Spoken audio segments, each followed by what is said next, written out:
मुझसे खुदा उनके ज़िंदा और पाक और बाबरकत नाम में आप सबकी सलामती हो।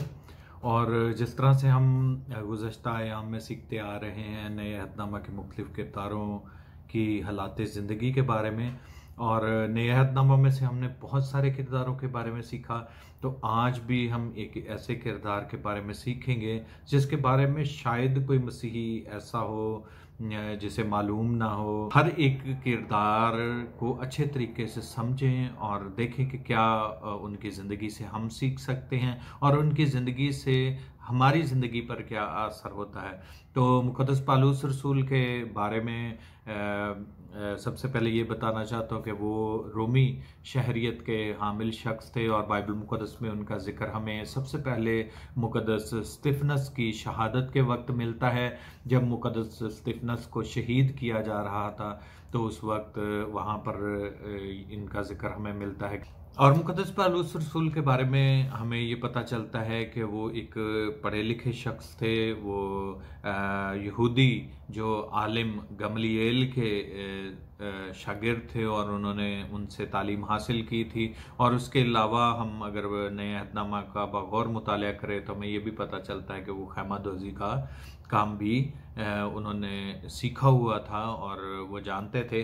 और मुक़द्दस पालूस रसूल जो हैं वो एक कट्टर यहूदी थे। इस लिहाज से वो जब मसीहत का फैलाव शुरू हुआ, जब मसीहत फैलना शुरू हो गई, तो उनकी नज़र में मसीहत जो थी वो एक बिदअत थी, या फिर वो ये समझते थे कि ये यहूदियों के ख़िलाफ़ एक नया फ़िरका जो है वो बन रहा है। इसलिए शुरू में अगर हम इनकी मुतालिक सीखें, सारी इज़हार रसानियाँ करने वाले शख्स हमें नज़र आते हैं। इनकी वजह से बहुत सारे लोगों ने, मसीहियों ने दुख उठाया। फिर हम देखते हैं कि ये स्पेशल सरदार काहिनों से जो है वो लिखवा कर लेके जाते हैं ताकि मसीहियों को घरों घरों से निकाल कर उन्हें मारा जाए और उन्हें तकलीफ़ दी जाए। इसके लिए वो परवाने लेकर सरदार काहिनों से दमिश्क की राह पर जाते हैं, और वहाँ पर जो है खुदा जो है वो साउल से हम कलाम होता है, और फिर ये शख्स की तब्दीली होती है और ये शख्स जो है वो साउल से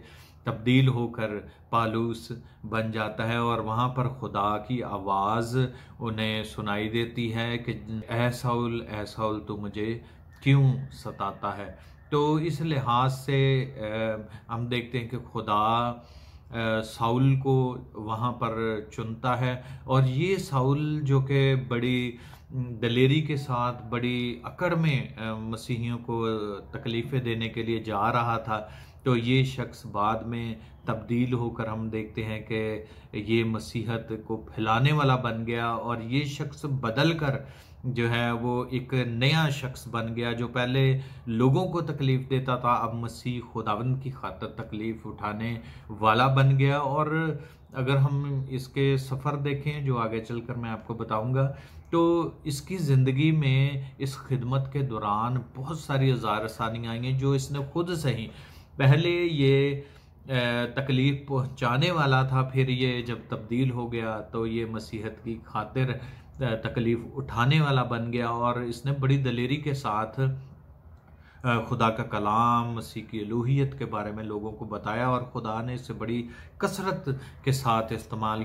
और मुक़द्दस पालूस रसूल की अगर हम टीचिंग्स देखें तो उनकी टीचिंग्स बड़ी ही ज़बरदस्त थी, और उसमें नजात के लिए जो कवानीन शरीयत ने मुकर्रर किए, या फिर जो कवानीन और बंदिशें मजहबी तौर पर लोगों पर लगाई जाती थी, उनसे आज़ाद कर कर मुक़द्दस पालूस रसूल ने ख़तने को भी ये कहा कि नजात पाने के लिए ख़तना करवाना जो है वो ज़रूरी नहीं है। उसके अलावा उन्होंने फ़ज़ल की बिशारत दी, उन्होंने जो तबलीग की उसमें हमें ये मिलता है कि उन्होंने ईमान से जो है वो नजात हासिल करने के बारे में बताया। अगर हम गलतियों के ख़त में देखें, तो इमाल की किताब में देखें, तो उनकी टीचिंग्स में ये बात हमें फ़ज़ल और नजात जो है वो ईमान के बदौलत नज़र आता है, और वो शरीयत को ममसूख नहीं करते बल्कि वो जो है फ़ज़ल के दौर की बात करते हैं जो मसीह खुदा उनके वसीला से हम सब पर हुआ। और उनकी टीचिंग्स बड़ी ही क्लियर, बड़ी वाज़ेह हैं और बड़ी मुस्बत हैं और बड़ी बाबरकत हैं। ख़ास तौर पर मुक़द्दस पौलुस रसूल ने जैसे ही अपनी खिदमत का आगाज़ किया, शुरू में तो मसीह खुदा उनके शागिर्द भी उनसे हिचकिचाते थे, डरते थे, क्योंकि वो जो हैं वो एक बड़े ज़ालिम शख्स पहले हमें नज़र आते हैं। और उसके बाद फिर हम देखते हैं कि जब मुक़द्दस बरनबास शागिर्दों को उनसे मुतारिफ़ करवाते हैं और फिर उन्हें बताते हैं, फिर मुक़द्दस पौलुस रसूल जो हैं वो उभर कर सामने आते हैं और उन्होंने बड़ी खिदमत करते हुए नज़र आते हैं। और उनके बशारती सफ़र जो थे वो बड़े ही मौसर थे। और अगर हम पहले बशारती सफ़र को देख लें तो वहाँ पर जब गैर कौम के लोगों को मसीही बनाया गया और उन्होंने खुदाम यीशु मसीह के कलाम को कबूल किया, तो वहाँ के लोग जो अंताकिया और सोरिया के लोग थे वो जो मसीह पर ईमान लाए सबसे पहले मसीही कहलाए। पौलुस रसूल जो हैं उन्होंने इस लिहाज से बड़ी खिदमत की कि उन्होंने कलीसियों को खतूत लिखे।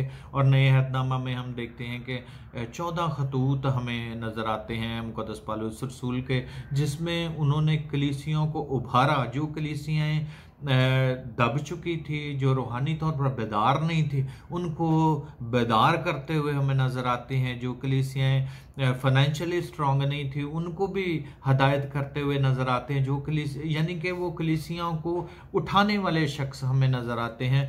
खुदा ने इसे बड़ी कसरत के साथ इस्तेमाल किया। इस लिहाज से हम ये भी देख सकते हैं कि खुदा किसी भी शख्स को किसी भी पेशे से ताल्लुक़ रखता हो या वो किसी भी शोबे से ताल्लुक़ रखता है, तो खुदा किसी को भी किसी भी वक्त कहाँ पर भी इस्तेमाल कर सकता है। ये शख्स तो गया है मसीहियों को मारने के लिए, लेकिन इसे क्या पता था कि ये शख्स खुद मसीह की खातिर ज़ार आसानियाँ उठाने वाला शख्स बन जाएगा और इसे मसीह की खातिर जो है वो बहुत सारी मुश्किलात का सामना करना पड़ेगा। लेकिन जब खुदा किसी की ज़िंदगी को तब्दील कर देता है तो फिर ये चीज़ें मायने नहीं रखती कि क्या मुश्किलात हैं, क्या परेशानियां हैं। पर इनका बाप जो था एक फरीसी था, जो कि एक बड़ा मजहबी फ़िरका था उस वक्त का, और ये बिन्यामीन के कबीले से थे और इनका जो पेशा था वो था खैमादोज़ी।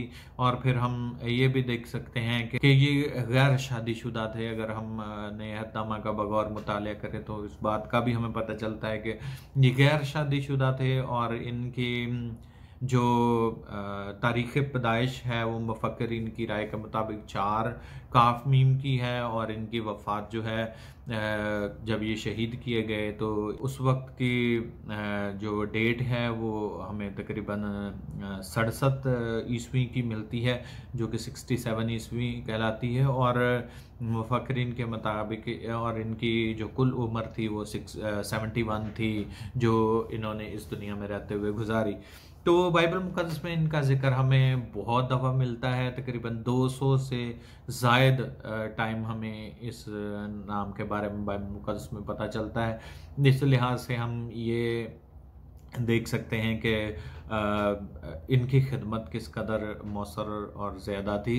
और जो बिशारत इन्होंने मसीह खुदा उनके लिए दी, अगर हम उस पर गौर करें तो इन्होंने इतनी जगहों पर काम किया है कि अगर आपको रिमेंबर करना भी मुश्किल हो जाएगा। लेकिन पहला बशारती सफ़र हमें माल की किताब के 13वें बाब में मिलता है, फिर दूसरा बशारती सफ़र माल की किताब के 15वें बाब में मिलता है, और फिर माल की किताब के 15वें बाब में हमें इनका जिक्र हमें मिलता है कि तीसरा बशारती सफ़र किया। और उसके अलावा हम देख सकते हैं कि फिर इनकी यरूशलेम में गिरफ्तारी होती है। अगर हम ईमाल की किताब का हम मुतालिया करें तो 21वें बाब में उनकी गिरफ्तारी के बारे में पता चलता है। फिर उन्हें फेलिक्स और फ़यातिस के सामने उनकी पेशी होती है, जो कि ईमाल की किताब 23वें बाब में हमें मिल जाता है। और उसके बाद फिर उन्हें अगिरपा बादशाह के सामने पेश किया जाता है और फिर वो रोम की तरफ सफ़र करते हैं। अगर हम 27 चैप्टर 27वें बाब में देखें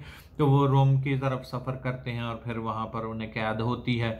और फिर वो कैद के दौरान जो है वो खतूत लिखते हैं जो कि कलूसियों के नाम, और फिर इफ्सियों और फलमून के नाम, और फिर फिलिपियों के नाम खतूत हमें जो हैं वो मिलते हैं, जो कि उन्होंने कैद के दौरान लिखे। तो इस लिहाज से फिर हम देखते हैं कि कैद से रिहाई के बारे में हमें पता चलता है, जो कि फिलिपियों में और फलमून की किताब में हमें मिल जाता है कि जब उनकी कैद से रिहाई होती है और उसके बाद फिर वो आसिया की तरफ सफ़र करते हैं, फिर मकदोनिया की तरफ जाते हैं, और फिर क्रेते की तरफ जाते हैं, और फिर जो है वो करंथस और दूसरे सफ़र पर जाते हैं। तो फिर हम देखते हैं कि उनकी फिर से गिरफ्तारी होती है गवास में। अगर हम तिमोथेयुस का खत पहला बाब और दूसरा बाब देखें तो वहाँ पर हमें ये पता चलता है कि वो गिरफ्तार हुए, और उसके बाद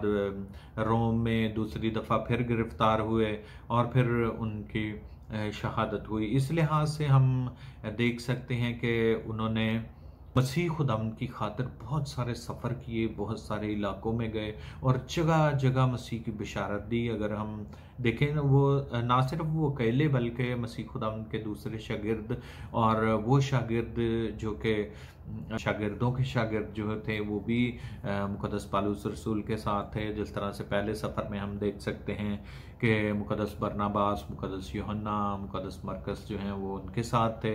दूसरे बशारती सफ़र में हम देख सकते हैं कि सलास, लूका और तीमुथियुस उनके साथ थे, और तीसरे बशारती सफ़र में सलास और तीतस और लूका उनके साथ थे। तो ये हम देख सकते हैं कि बहुत सारे लोग उनके साथ उनकी खिदमत में मशगूल थे। और फिर हम देख सकते हैं कि मुकद्दस पौलुस रसूल ने जो है वो बहुत दुख उठाया, और उन्होंने बड़ी तकलीफ़ मसीह खुदाम की खातिर सही। आज की वीडियो थोड़ी सी लंबी होगी क्योंकि बहुत सारा मुआद उनके बारे में कलाम मुकद्दस में मौजूद है, तो मैं सीधा सीधा बातें आपके सामने डिस्कस कर रहा हूँ। और मसीह खुदाम की खातिर इस शख्स ने बड़ी तकलीफ़ें उठाई, और वो तकलीफ़ें मैं आपको बताता हूँ जो कलाम मुकद्दस में मंदर्ज हैं कि इन्होंने मसीह खुदाम की खातिर बहुत सारी चीज़ों को बर्दाश्त किया, जिनके बारे में मैं आपको बताऊंगा। इमाल की किताब 14वां बाब अगर हम देखें तो वहाँ पर इन्हें संसार किया गया। मसीह खुदाम की खातिर इन्हें जान से मार देने का इरादा किया गया, और इन्होंने बड़ी तकलीफ उठाई और ये संसार किए गए। और उसके अलावा अगर हम इमाल की किताब 16वां बाब देखें तो वहाँ पर इनके पांव कांट में ठोक दिए गए, जो कि पैरों के लिए इंतहाई ही तकलीफ दे अजियत है, जो कि नाकाबिले बर्दाश्त हो जाती है। और अगर हम दूसरा करंथियों और उसका 11वां बाब देखें तो वहाँ पर 5 बार एक कम 40 कोड़े उन्हें लगाए गए। और अगर हम देखें तो इन्होंने 3 से 4 दफा इनको बैत लगाए गए। अगर हम दूसरा करंथियों और उसका 11वां बाब देखें तो जो तकलीफें इन्हें दी गई उनके बारे में हमें पता चल जाएगा कि इन्हें 5 बार एक कम 40 कोड़े लगाए गए, और उसके अलावा इन्हें 3 से 4 बैत लगाए गए, और फिर 3 मर्तबा ये जहाज के टूटने की बला में पड़े, और फिर दिन और एक रात इन्होंने समंदर में काटी। तो ये सारी मुश्किलात, ये सारी तकलीफें किस लिए थी? ताकि खुदा का कलाम फैले। ये सारी तकलीफें और दुख इसलिए थे कि खुदा के नाम को इज्जत और जलाल मिले, और जिस मकसद के लिए ये शख्स चुना गया था वो पूरा हो। और खुदा ने इसे बड़े कसरत के साथ इस्तेमाल किया। और फिर इनकी कैद के बारे में, जिस तरह से मैंने पहले भी आपको बताया कि इन्होंने बड़ी कैद काटी, और काफ़ी देर तक ये कैद में रहे और दुख और तकलीफ की हालत में रहे। और अगर इनके खतूत के बारे में देखें तो उनके भी टॉपिक्स हैं, और कई खतूत में ख़ास तौर पर कई चीज़ों को ख़ास तौर पर बयान किया गया है, और ख़ास मकासद के लिए उस वक्त की कलीसियाओं को लिखे गए थे, जो आज मेरे और आपकी ज़िंदगी के लिए भी बरकत का बायस ठहरते हैं। अगर हम देखें तो जो सफ़र मुक़द्दस पौलुस रसूल ने किए उनके दौरान उन्होंने गलतियों को, थस्सलुनीकियों को और फिर करंथियों को, रोमियों को जो खतूत लिखे हैं वो कलीसिया को बशारत दी गई है। कलीसिया को मौजूदा और मुस्तकबिल में होने वाली चीज़ों के बारे में बताया गया है और उन्हें निजात के पैगाम के बारे में बताया गया है कि हम किस तरह से नजात को हासिल कर सकते हैं। और फिर जो कैद के दौरान लिखे गए खतूत हैं उन खतूत में हम देख सकते हैं कलूसियों के नाम, इफसियों के नाम, फलमून के नाम, फिलिपियों के नाम जो ख़त लिखे गए वो कलीसियाई तरक्की के लिए और मसीही ज़िंदगी को गुजारने के लिए जो इस्लाम मुक़द्दस पौलुस रसूल ने की है उस खतूत में मिलती है कि कलीसियाई तौर पर किस तरह से हम इकट्ठे रह सकते हैं और कलीसिया में और ज़िंदगी गुजारने के तरीक़ों के बारे में उन्होंने कलीसिया को बताया। और फिर जो खतूत उन्होंने पासबानी खिदमत के लिए लिखे और कैद से रिहाई के बाद और रोम में जो दूसरी कैद उन्होंने काटी उस दौरान जो उन्होंने ख़त लिखे, यानी तीमुथियुस का पहला ख़त और तीतस और दूसरा तीमुथियुस लिखा, उसमें कलीसिया में जो काम करने वाले लोग हैं उनके बारे में बताया गया और कलीसिया के जो करिंदे हैं, कलीसिया को चलाने वाले हैं, पासबानों के मुतालिक बताया गया और फिर नज़्म ज़ब्त और ये सारी चीज़ों के बारे में बताया कि किस तरह से हम कलीसियाओं को जो है पासबानी खतूत जो हैं वो कलीसियाओं को किस तरह से चला सकते हैं। और उन्होंने बड़ा एक खूबसूरत पैटर्न वहाँ पर बनाया है और बड़ा खूबसूरत एक नक्शा खींचा है इन खतूत में कि किस तरह से पासबानी खिदमत की जा सकती है, किस तरह से कलीसियाँ चलाई जा सकती हैं और किस तरह से मुनज़्ज़म तौर पर कलीसियाँ का इंतज़ाम किया जा सकता है। तो ये पासबानी खतूत जो हैं वो तीमुथियुस का पहला ख़त, दूसरा ख़त और फिर तीतस का ख़त में हमें बयानात मिलते हैं। इसके अलावा इनकी ज़िंदगी से एक और बात हम सीख सकते हैं कि हमारी ज़िंदगी में समटाइम्स कमियां, कमज़ोरियां होती हैं, हम उनको एक ढाल बना लेते हैं कि ये चीज़ हमारे अंदर मौजूद है, हम ये काम नहीं कर सकते। पौलुस रसूल की ज़िंदगी में हम देख सकते हैं कि बाइबल मुक़द्दस में नज़र आते हैं कि वो एक हिम्मत वाले शख्स थे। उन्हें जो है वो आइज़ का भी प्रॉब्लम था, अगर हम देखें तो उनकी जो है वो आइज़ भी का प्रॉब्लम था और इन्हें एक ख़ास किस्म का बुखार भी होता था और फिर यूँ लगता है कि जैसे कोई ना कोई ऐसी बीमारी ज़रूर उन्हें थी जिसकी वजह से वो ये कहते थे कि वो अपने बदन में वो कांटा जो शैतान का कासद कहलाता है, लेकिन उसने इस कांटे को रुकावट नहीं बनने दिया।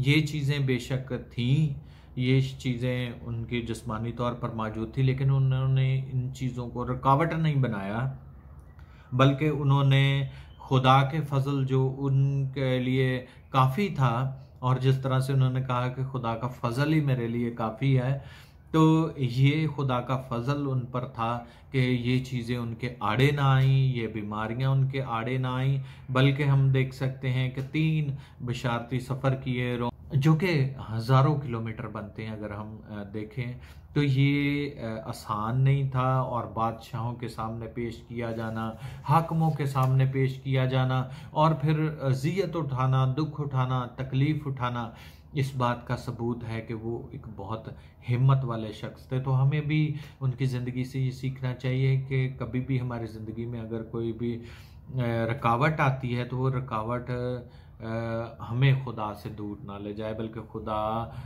हर शख्स को किसी भी तौर से, किसी भी तरीके से इस्तेमाल कर सकता है। मुक़द्दस पौलुस रसूल जो हैं वो कमज़ोरी, वो कहते हैं कि जब मैं कमज़ोर होता हूँ तो फिर ही मैं ज़ोरावर होता हूँ। और उनकी बातें, उनकी ज़िंदगी से हम बहुत सारी मिसालों को सीख सकते हैं। और वो कहता है कि जो मार मैंने मसीह खुदा उनकी खातिर खाई है वो यीशु के दागों से उनको तशबीह देता है और दुखों में खुशी से मुतालिक और ऐसी बातों को वो कहते हुए हमें नज़र आते हैं कि दुख में भी खुशी की बात करते नज़र आते हैं।